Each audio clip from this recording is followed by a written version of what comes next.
दोस्तों नमस्कार। हमारे चैनल न्यूज नशा में आपका स्वागत है। मैं हूं महेश गुप्ता। पहलगांव में हुए आतंकी हमले के बाद भारत सरकार ने एक के बाद एक 5 बड़े कदम उठाए हैं। बाघा बॉर्डर सील किया है, पाकिस्तानी वीजा पर रोक लगा दी है, सिंधु जल समझौते पर भी रोक लगा दी है और पाकिस्तान की इंटरनेशनल एयरलाइंस पीआईए के फ्लाइट्स पर भी रोक लगा दी है और साथ ही कूटनीतिक चेतावनी भी दी है। लेकिन अब सबसे बड़ा सवाल यह है कि इन फैसलों के बाद क्या होगा। आज हमारे साथ इस मुद्दे पर चर्चा के लिए वाहिद नसीम जी हैं, जो कि सीनियर जर्नलिस्ट हैं।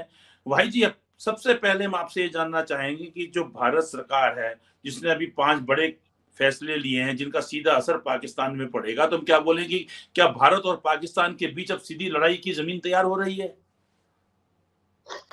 हाँ, कह सकते हैं कि लड़ाई की ज़मीन तैयार हो रही है, मगर थोड़ा-सा 2 बातों को कनेक्ट तो ज़रूर करना पड़ेगा क्योंकि देखिए अगर हम बात करें आज अचानक एक बहुत ही मतलब इसमें तो कोई शक नहीं है कि मासूमों की बिल्कुल निहत्थों की और वो भी पत सैलानियों की हत्या करना, निर्मम हत्या करना, मैंने अपने कई प्रोग्राम में पहले भी कहा है कि मैं गाज़ा के नरसंहार से भी खराब मानता हूँ कि अपने घर आए मेहमानों की जिस तरीके से हत्या की गई है और जिस तरह मासूमों को, बेगुनाहों को मारा गया है, ये नाकाबिले बर्दाश्त है, इसमें तो कोई शक नहीं है। मगर बिल- थोड़ी-सी एक बात ज़रूर हमें समझनी पड़ेगी कि एक बार क्लिंटन भी यहाँ मौजूद थे, क्लिंटन के सामने भी कुछ इस तरह का कांड हुआ था, वो यस। पाकिस्तान की तरफ से किया गया था, सिखों की हत्या की गई थी।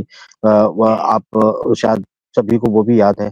अचानक जेडी वेंस आते हैं और जेडी वेंस जो है वो कोई सिर्फ़ उपराष्ट्रपति नहीं है बल्कि इस वक़्त ट्रंप के एक तरह से मतलब आप उसे खेवट कह सकते हैं कि उसके तौर पर बाकायदा निकलते हैं और पूरे एक इंतज़ाम के साथ बाहर निकलते हैं, जहाँ ट्रेड वार को लेकर बात चल रही है, जहाँ पर जेडी वेंस से लेके ट्रंप तक ये कोशिश कर रहा है कि चीन के साथ अपने व्यापारिक संबंध बिल्कुल खत्म किए जाएँ और आप ये जो हालाँकि भारत ने 12% तक ट्रेड वार में जो टैरिफ है उसको लगाया भी है। मगर ट्रंप की तरफ से जहाँ तक हमारे पास इन्फॉर्मेशन है, वो भारी दबाव है कि आप पूरी तरह से इस ट्रेड को बंद किया जाए। भारतीय इंडस्ट्री शायद अभी वहाँ नहीं खड़ी है। ये जो कदम उठाए जाएँगे, ये नदियाँ जो हैं, हमें ये भी ध्यान में रखना होगा। इसमें बाघा बॉर्डर बंद कर दिया, सही किया। भारत-पाकिस्तान के साथ ट्रेड बंद किया, ये भी सही किया। पानी वाली बात जो है, एक तो ये जो ट्रीटी है, ये वर्ल्ड बैंक की है। वर्ल्ड बैंक इसका गारंटर है। तो वर्ल्ड बैंक अगर गारंटर है तो एक इंटरनेशनल इश्यू बनेगा। ये भी हमें ध्यान रखना पड़ेगा। दूसरा ये कि नदियाँ हमारे ओरिजिन से नहीं निकलती हैं। हमारे यहाँ ये नदियाँ चीन से आती हैं और हमारी ज़मीन में से होते हुए पाकिस्तान में जाती हैं। ये जी। भी हमें ध्यान रखना पड़ेगा। इस पर सिर्फ़ हमने जो एक्शन लिया, उसके बाद चाइना की तरफ से क्या रिएक्शन आता है, इसका भी इंतज़ार करना पड़ेगा। तो ये जो मसला हुआ है हमें थोड़ा-सा ब्रॉड वे में भी सोचना पड़ेगा। सिर्फ़ हम उस अंदाज़ में कहें कि हम ने जो अभी फैसला ले लिया वो सर्वोपरि है, उसके कॉन्सिक्वेंस भी हमें ध्यान में रखने पड़ेंगे। जज़्बात बिल्कुल इसमें कोई शक नहीं है कि पूरा देश जो है 140 करोड़ लोग ये चाहते हैं कि इन मासूमों की मौत का बदला किसी भी कीमत पर लिया जाए।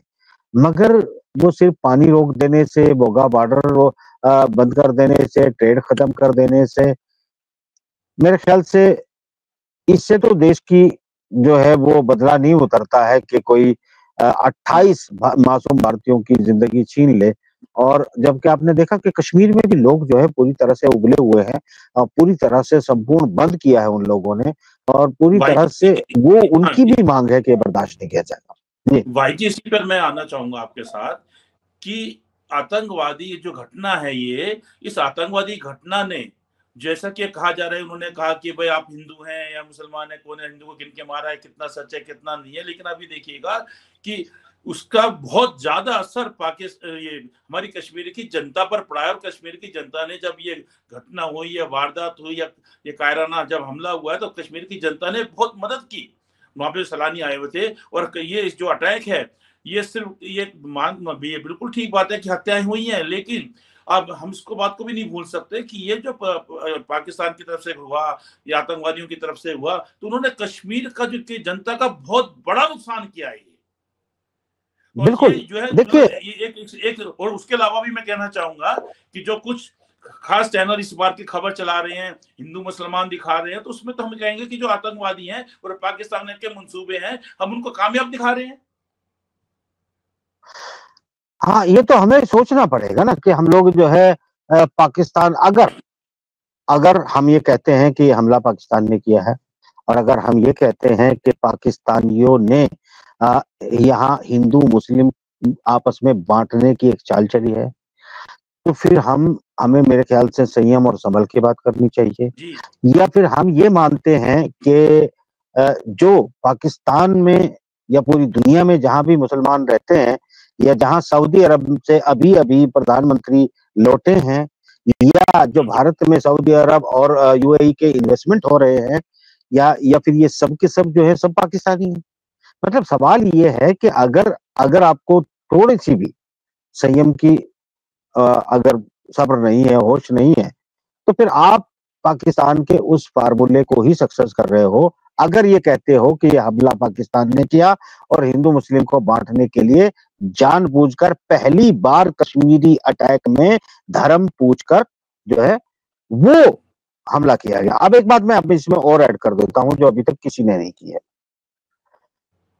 सवाल ये उठता है साहब, जब आप कहते हैं कि उन्होंने धर्म पूछा है, जाति नहीं पूछी, तो जब 28 हमारे भारतीय मासूम मर जाते हैं, आप पॉलिटिकल कलेक्शन करने के लिए ये कहने की कोशिश कर रहे हैं इस बात के जरिए कि भाई मुसलमानों के या भारत के दुश्मनों के लिए जो है जातियां मैटर नहीं करती हैं, हिंदू मैटर करता है। तो मतलब आप पॉलिटिकल वोटों को इकट्ठा करने के लिए आपने लाशों के ऊपर ये ट्वीट किया। शर्म मुझे आनी चाहिए कि तुम्हें आनी चाहिए, ये आपको सोचना पड़ेगा। इधर हमारे लोगों की, मासूमों की, बच्चों की लाश पड़ी है, उधर आप इसमें से चतुराई और शातिरता के साथ धर्म पूछा, जाति नहीं पूछी करके आप ट्वीट करते हैं, तो आप लाशों का सौदा करते हैं। क्योंकि यहां आप अपना एक हिंदू वोट, जिसमें दलित, ओबीसी और जो कुछ आपको छिटकते हुए नजर आते हैं, उन्हें इकट्ठा करने की अगर कोशिश करते हैं चुनाव जीतने के लिए, तो फिर ये शर्म की बात उससे कहीं ज्यादा आपके लिए भी है कि आप लाशों पर हमेशा वोट मांगते हैं। ये कौन सा तरीका है? भाई जी, इसमें तो ये भी हुआ है कि जो वहां पे एक मुस्लिम थे जो घोड़े पे या खच्चर पे उनको सवारी कराते थे, उसने तो बकायदा हिंदुओं को बचाने के लिए उनका हथियार छीनने की कोशिश की है, उसकी जान गई है, आप देखिएगा। और मैं एक चीज और दोहराना चाहूंगा कि 4 या 5 साल पहले भी जब अमरनाथ की यात्रा थी, तो एक बस पर आतंकवादियों ने गोलियां चलाई थी, और उस बस में जो बस को भगा कर ले गया था, वो ड्राइवर मुसलमान था गुजरात का, जिसने 28 में से एक शहीद मुसलमान भी है, ये भी याद रखिएगा, जो इन्हें बचाते हुए शहीद हुआ है। जी बिल्कुल बिल्कुल। तो हम ये बोले कि जो अभी भारत सरकार ने जो 5 बड़े कदम उठाए हैं, तो क्या ये बहुत जल्दबाजी में उठाए गए हैं, ये कोई चुनावी एक रणनीति है? नहीं, चुनावी रणनीति मैं समझता हूं कि वो फोटो भी है, जो फोटो के लोग अब आकर सोशल मीडिया पे कह रहे हैं कि हम जिंदा हैं, और अभी बहुत कुछ सामने आना बाकी है। एक चीज मैं आपको और बताता हूं कि एक इंटरनेशनल दबाव है। पाकिस्तान अब से ज्यादा कमजोर कभी नहीं था।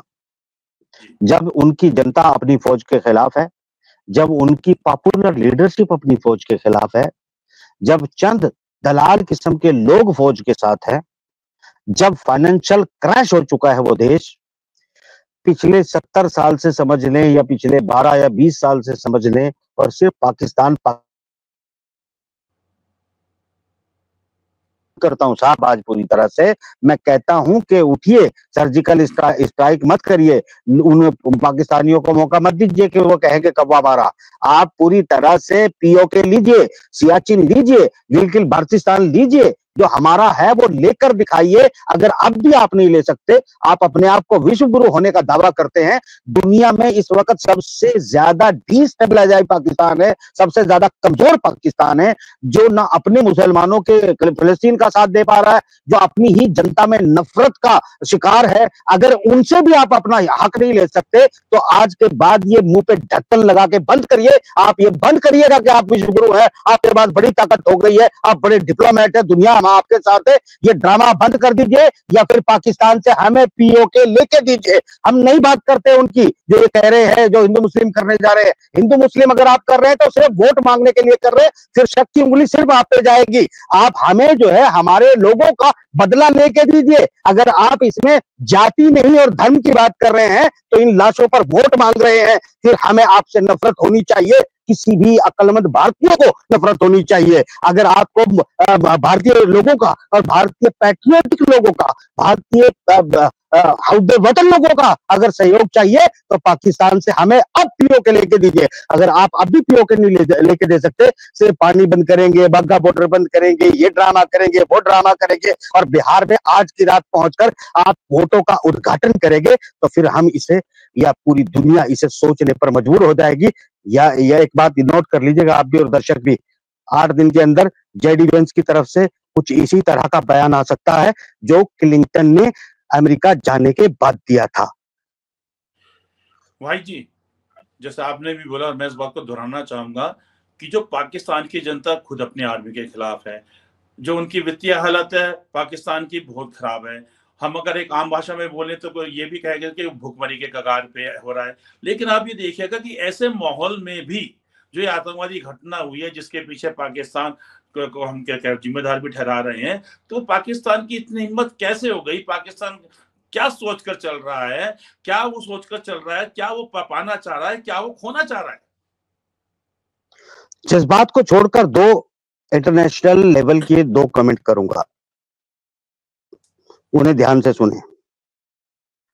अगर अपनी वित्तीय हालत खराब होने के बावजूद, जबकि Pakistan not a independent nation, Pakistan एक कॉलोनी है ब्रिटेन की जो ऑपरेट होती है अमेरिका से, जो लीगल है, वो एक तरह से अमेरिका का एक 52वां स्टेट में मानता हूं, 51वें पे फिर कभी चर्चा करेंगे, उधार रहिए।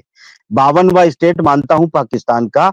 और जब अमेरिका यानी अमेरिका पाकिस्तान के जरिए इस तरह का कृत्य करवा के, या तो अमेरिका भारत पर मनोवैज्ञानिक दबाव बनवाना चाहता है ताकि आप टैरिफ बांधे और चीन के साथ जो है या तो लड़े या फिर जो है ये व्यापार बंद,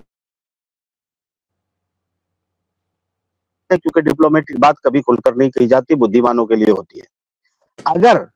अगर उनको लगता है कि हम अमेरिका का ये हित साध नहीं सकते यहाँ, और पाकिस्तान अगर भारत के साथ लड़ता है, लड़ने की क्षमता नहीं रखते हुए, क्योंकि अमेरिका अगर भारत के साथ खड़ा है, अमेरिका जेडी वेंस अगर यहाँ मौजूद है और जेडी वेंस को उकसाने के लिए अगर पाकिस्तान ये अटैक करवाता है, और पाकिस्तान ये अटैक तब करवाता है जेडी वेंस के लिए जब अमेरिका के एक एजेंसी बाकायदा माइनॉरिटी पर होने वाले जुल्मों की एक रिपोर्ट अभी कुछ दिन पहले अमेरिका में पेश करती है। राष्ट्रवादी हिंदुत्व को अपने इंटरनल टेररिस्ट के एजेंडे में ब्रिटेन ने पिछले महीने ही उसे ऐड किया है। ऐसी सूरत में क्या पाकिस्तान भारत को अपने लोग भेज के और मजहब पूछ के अटैक करवा के कोई क्लीन चिट दिलवाना चाहता है? क्या पाकिस्तान की राजनीति इतनी अनाड़ी है? क्या पाकिस्तान का फौज जो है वो भारत के लिए ही वो काम कर रहा है कि चल भाई हम तुम्हारी मदद करेंगे, किस तरह की जो है मुसलमानों की तरफ से इस तरह के अटैक किए जाते हैं, इसलिए इसी लिस्ट को ना लिया जाए? एक बात। दूसरी बात पे आ जाता हूं। दूसरी बात ये होती है जनाब कि अगर अमेरिका ये चाहता है कि भारत जो है वो किसी तरीके से पाकिस्तान से लड़े, तो पाकिस्तान के बगैर अमेरिका का रास्ता नहीं चलता। चीन के खिलाफ स्ट्रेटेजिक उसकी मुकम्मल नहीं होती। अफगानिस्तान में जो अभी उन्होंने अपना एक एयरपोर्ट भी ले लिया है, वो मामले सुलझते नहीं हैं। क्या वो सिर्फ और सिर्फ भारत को पाकिस्तान के खिलाफ लड़ाकर वो पूरी तरह से अपने तमाम स्ट्रेटेजिक लोकेशन खो देना चाहता है? क्या अपना पूरा चीन के खिलाफ पूरे प्लान को ध्वस्त कर देगा? ये इतनी बड़ी बातें हैं, ये वोटों के स्तर से उठकर हैं, ये किसी भी देश की जियोपॉलिटिक्स को समझने वाले लोगों के लिए हैं।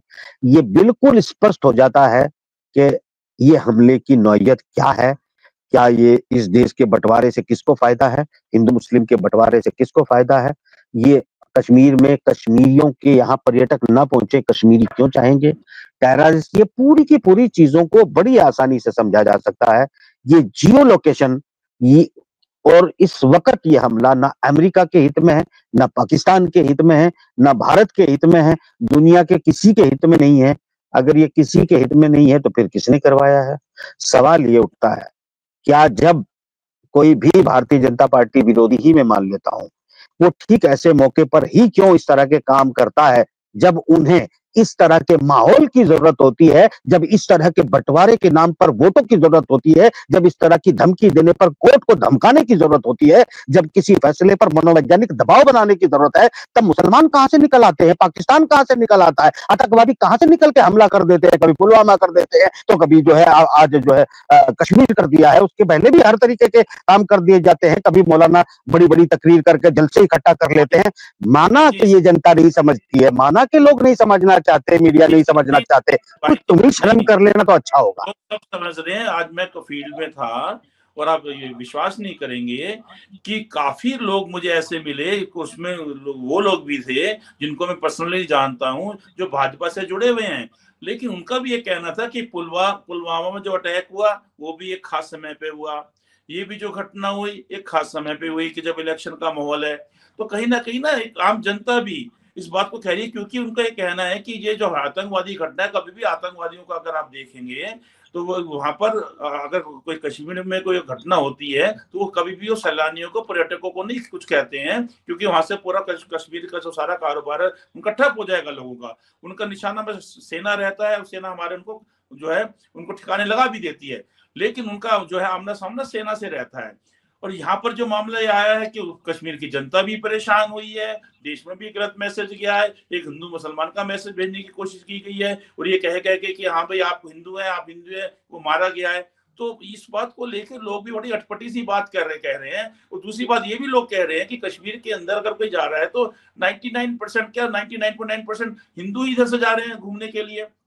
तो उसमें लोगों से स्पेशली इस बात को पूछना क्या आप हिंदू है मुसलमान है कोई मायने नहीं रखता, क्योंकि जितने भी पर्यटक जा रहे हैं मैक्सिमम टू मैक्सिमम वो हिंदू ही जाते हैं, चाहे हिंदू में वो ब्राह्मण है, चाहे बनिए है, बिल्कुल बिल्कुल, इसमें कोई शक नहीं, चाहे गुर्जर है, लेकिन वो चाहे गुजराती हैं वो हिंदू हैं। अब हिंदुओं से स्पेशली ये पूछना कि हाँ तुम हिंदू हो या मुसलमान हो, तो कहीं ना बड़ी अटपटी सी बातें लगती हैं कि बाकायदा ये पूछना ही नहीं, ये पूछना ही नहीं, उसे रिकॉर्ड करना, सिर्फ पूछना नहीं, बाकायदा वो वीडियो कहीं से तो आई होगी, वो ऑडियो कहीं से तो आई होगी, वो कैमरा पर्यटक के हाथ में तो नहीं होगा, जिस पर्यटक के सामने गोली तनी हो वो अपने सामने उसका वीडियो बना रहा होगा, वो ऑडियो रिकॉर्ड कर रहा होगा। कैसी बातें करते हो? मतलब वहां जहां भगदड़, जहां सामने से गोलियां चल रही हो, वहां जिसके गोली लगनी है वो कोई वीडियो बना रहा होगा। और अगर इरादतन वीडियो बनाई गई, इरादतन वर्ड का यूज किया गया, तो क्यों किया गया? ठीक उस समय जब यूपी के चुनाव सर पर है, जब बिहार के चुनाव सर पर है, जब बंगाल के हालात जो है सर पर है, ये तमाम चीजें तो सवाल तो उठेंगे, सवाल तो उठेंगे। वो अलग बात है कि हमने पूरी तरह कहा है कि अगर ये सब सही है, और बिल्कुल हमने तो ये कहा कि हमारे एक एक भारतीय का बदला लीजिए, आज ही रात को हमला कीजिए, सर्जिकल स्ट्राइक मत कीजिए। सबसे कमजोर देश पाकिस्तान, जो अपनी जिंदगी भर फलस्तीनी और गाजा के नाम पर रोटी मांग के खाता आया, उनका जब नंबर आया सहयोग का तो एक पाकिस्तानी नेता, जर्नल, पुलिस बंदा नजर नहीं आया। वो दुनिया में गद्दार घोषित हो चुकी कौम, जो मुसलमानों के साथ गद्दारी कर चुकी है, जो अपनों के साथ गद्दारी कर चुकी है, जो अपने राष्ट्रीय हीरो को जेल में डाल चुकी है, उनसे ज्यादा कमजोर नहीं। अगर आप उनसे बदला नहीं लेते तो तुमसे ज्यादा बुज़दिल नहीं। और भाई जी यहाँ पर एक बात और मैं आपको याद दिलाना चाहूंगा कि जब अटल बिहारी जी की सरकार थी साल 2000 के अंदर, तब भी जो है करीब 30 पर्यटक जो है मारे गए थे आतंकवादी घटना के अंदर, ये यहीं पहलगांव के अंदर ही। और तब बकायदा 37 से मुझे याद है, जिसमें सेना के जो है काफी वरिष्ठ अधिकारी थे, उनके में कमेटी बनाई गई थी कि इस बात को खोजने की आतंकवादी कैसे आए, कहाँ हमारा लैप्स रहा, और उस कमेटी की रिपोर्ट आज तक नहीं आई है। देखिए, और इसमें भी आप ये देखिए क्लिंटन का बयान सार्वजनिक है, ढूंढ लीजिएगा, जब क्लिंटन ने वापस जाके कहा था कि मेरी वजह से मासूम लोग मारे गए। और आप ये देखिएगा कि आतंकवादी आए और आके चले गए, तो वहां पर वो आए बकायदा, उनके पास पूरा समय था, और लेकिन आप ये देखिएगा कि वहां पे सुरक्षा कर्मी नहीं थे। अगर हम लोकल पुलिस की बात करते हैं तो वहां पे तो अब ये यूनियन टेरिटरी हो चुका है कश्मीर, तो उसमें उपराज्यपाल को रिपोर्ट करती है पुलिस, और सैनिक बोल रहे सेना है वो गृह मंत्री, केंद्रीय गृह मंत्री को करती मैं है। एक बात आपको बताता हूँ, एक बात आप सुन लीजिएगा, मैं जहाँ आपको पे बताना चाहता हूँ। 2000 सैलानी जहाँ पे थे वहां पे कोई सुरक्षा कर्मी नहीं था। मैं एक बात आपको बताना चाहता हूँ। मैं अभी कुछ दिन पहले कश्मीर में था। मैं कश्मीर में गया और अपने चैनल के किसी काम से गया। मैं रोड पे वॉक करते हुए चल रहा हूँ, बाकायदा मैं पैदल चल रहा हूँ, तो आर्मी की लोग मेरी सेफ्टी में ही सही, वो इस तरीके से मुझ पे निशाना करके मुझे फॉलो कर रहे हैं। मेरी गाड़ी को जगह जगह पर साइड में करवाया जा रहा है। मैं हैरान हूं कि जो मैं इतनी शक्ति अभी देख के आया था, वो पूरा का पूरा इलाका खाली कैसे कर दिया गया। वो भी जीएस इलाका जहां मैं पर भले ही पर्यटक चैनल जाता वाले ही सवाल जाता नहीं है। उठा रहे हो, लेकिन आम जनता सवाल उठा रही है इस बात को लेके कि भाई वहां पे जहां 2000 से ज्यादा पर्यटक हैं, बताइए वहां पे कोई सुरक्षा कर्मी नहीं है, ये लैप्स नहीं तो क्या है। और उसके बाद ये जो इनका इंटरनल इनपुट है, खुफिया एजेंसियों का इनपुट है कि आतंकवादी आए हुए, ये तो पहले हो भी चुका था 5-7 दिन पहले कि 5 आतंकवादी आए हुए हैं, उसके बावजूद कोई सुरक्षा नहीं बढ़ाई जा रही है। उस पर चर्चा ना हो करके हिंदू मुसलमान पर चर्चा होने लग जाती है। हाँ नहीं, बाकायदा ऐसा देखिए, वो तो उसी वक्त सिर्फ सवाल तो ये है ना, फिर इसका मतलब तो साफ बताए ना कि ना आपका जो है कश्मीरी आतंकवादियों से कोई लेना देना है, ना पाकिस्तान से कोई लेना देना है, आपका तो हिंदू मुसलमान से लेना देना है। तो आप तो इसका मतलब जो है भारत में हिंदू मुसलमान करना चाहते हैं, भले आप कहें कि पाकिस्तान ने आतंकवादी करवाया। आप मत कहिए ना कि पाकिस्तान इसमें शामिल था, बोलिए हिंदुस्तान के मुसलमान ही शामिल थे। आप बोलिए, आप नाम पाकिस्तान का लेंगे और कोसेंगे भारतीय मुसलमानों को। तो सवाल ये हो कि भारत के अपने स्ट्रक्चर को कमजोर करते हो, जबकि आप कह रहे हो कि ये चाल है खुद ही कि पाकिस्तान में की चाल है, इसलिए वो वीडियो रिकॉर्ड हुआ, हिंदू का नाम पूछा गया। तो सवाल ये उठता है, ये पूरी की पूरी गुत्थी ना उलझी हुई नजर आती है, इतनी सुलझी हुई है नहीं जितनी हम समझ रहे हैं। और हम ये भी समझ रहे हैं प्रधानमंत्री जी के पिछली बार जब ये ट्रंप मौजूद था, तो इन्होंने बाकायदा पेंटागन से ऐलान किया था कि हम चाइना के खिलाफ स्ट्रेटेजिक भारत का इस्तेमाल करेंगे। वो कटिंग और अखबार मेरे पास सेव है, जिसमें ट्रंप ने का बयान था, जिसमें कहा गया था हम भारत को पुलिस थाना बनाएंगे, मगर वो सत्ता हार गया। उसके बाद थाना ये बना कि नेपाल हमसे रूठ गया, हमारे से मालदीव लौट गया, हमारे से बांग्लादेश के अच्छे संबंध नहीं रहे, हमारे साथ जो है पाकिस्तान के पहले से ही नहीं थे, चीन के साथ खाली बचे, म्यांमार के साथ, ये सारी चीजें पड़ोसी जो है जो हम पर ही चला करते थे, सार्क से लेके गुट निरपेक्ष आंदोलन से लेके सब हमारे एक तरह से प्रभाव में काम करते थे, वो हमें आंख दिखाने लगे। और यही ट्रंप जब वापस आता है तो जिसने पुराने जो बातें कही थी उनको एग्जीक्यूट करता है, तो मैं क्यों ना मानू कि फिर से तुम्हें जो है कोई ना कोई या तो आप जेडी वंश से बचना चाहते हैं या जेडी वंश को फंसाना चाहते हैं। दोनों काम तुमसे होने वाले नहीं है, क्योंकि तुम डिप्लोमेटिक फेलियर लोग हो। भाई जी, जिस प्रकार के भारत के बयान आ रहे हैं, भारत ने 5 बड़े कदम भी उठाए हैं, भारत का जो है प्रधानमंत्री जी भी जो है चुनावी रैलियों में जाके पूरा संकेत दे रहे हैं कि अब ऐसा जवाब आएगा कि जो कल्पना से भी परे होगा। तो अगर हम पाकिस्तान की तरफ जाते हैं, पाकिस्तान की जो जनता है वो अब ऑलरेडी अपनी आर्मी के खिलाफ है, अर्थव्यवस्था वहां की खराब है, तो उनकी जो जनता है उनके मन में क्या संदेश जा रहा होगा, क्या भय जा रहा होगा, या क्या वो अपने देश को आर्मी को सपोर्ट करने की सोचेंगे, या वो खुद चाहेंगे कि नहीं जो कुछ हो रहा है बहुत गलत हो रहा है और ये गलत जो है लड़ाई की तरफ नहीं जाना चाहिए।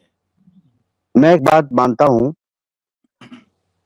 कि पाकिस्तान की जनता जरूर वो अपने देश का, अपने ही फौज का जो उनके साथ उनके लिए गद्दारी कर रही है युद्ध के समय साथ देंगे, क्योंकि उनके पास कोई ऑप्शन नहीं है, उनके पास कोई रास्ता नहीं है कि वो अपनी फौज का साथ ना दें, उसका मोरल ना बढ़ाएं। मुझे कुछ खबरें यहां तक मिल रही है कि सर्जिकल स्ट्राइक करने की भूल मत करना, क्योंकि हम रेस्पॉन्स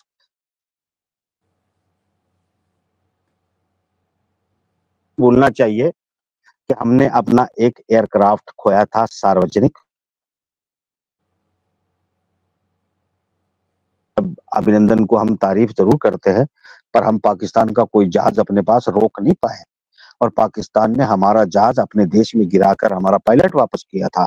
हम बड़ी बड़ी बातें कर सकते हैं, हमें जमीन पर रिजल्ट चाहिए, या फिर चुनावी जीत के लिए बहादुरी बयान की जरूरत नहीं है।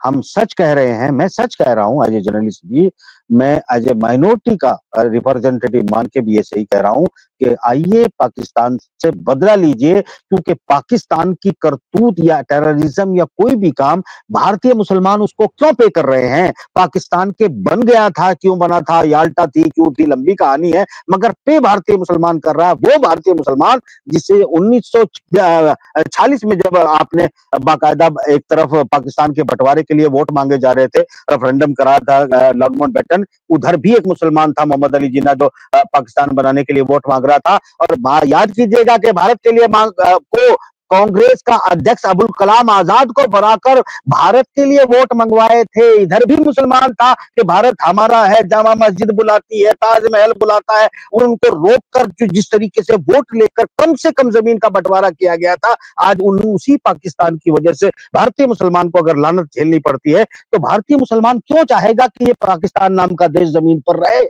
सवाल ये है कि अगर भारतीय मुसलमान को अपनी लड़ाई लड़नी है तो वो अपने नाम पे लड़ेगा, पाकिस्तान के नाम पे क्यों लड़ेगा। भारतीय मुसलमान को अगर कुछ झेलना है तो अपने नाम पर या अपने दम पर झेलेगा, पाकिस्तान के नाम पे क्यों झेलेगा। सवाल ये है। सबसे बड़ी बात है कि ये जो आतंकवादी वारदात हुई है कायरा जो जिसका मतलब बेहद दुखद घटना है, तो इसमें जो लोग मारे गए हैं जिनके परिवार बिल्कुल बर्बाद, हम बोल सकते हैं कि परिवार में अगर कोई कमाने वाला जाता है तो पूरा परिवार जो है बर्बाद हो जाता है, बहुत दुख में जाता है। लेकिन उसके साथ साथ हम ये भी देख रहे हैं कि जो कश्मीर है, कश्मीर की जनता पर भी इसका बहुत असर पड़ेगा। 4-5 साल 8 साल तक वहां पे टूरिज्म नहीं उठ पाएगा, उनकी तो रोजी रोटी भी थी। तो ऐसी घटना को करना कि इधर से मौतों के घाट पे क्या बोला कि हम उनको जान ले लेना, वहां पे लोगों से पूछ के क्या आप हिंदू हैं क्या, बिल्कुल मैं पाकिस्तान, मैंने कहा मैं कश्मीर में गया जनाब, उनको भी आपने मार दिया एक तरीके से। तो देखा जाए तो मैं पाकिस्तान में और आगे मैं गया, वहां लोगों से मिला, लोगों ने मुझे बताया हम बहुत खुश हैं, पर्यटक बहुत आ रहे हैं, अब हमारे रोजगार चल निकले हैं, अब खुदा करे अमन बना रहे, ये लोगों की आम ओपिनियन थी। वहां लोग हमारे हिंदू भाई पर्यटक ज्यादा जाते हैं, सरकारी मशीनरी में यही सबसे ज्यादा है, और छुट्टियों के पैसे उन्हीं को मिलते हैं, वो मनाने चले जाते हैं। कारोबार किसका चल रहा है किसका नहीं चल रहा है ये अलग है।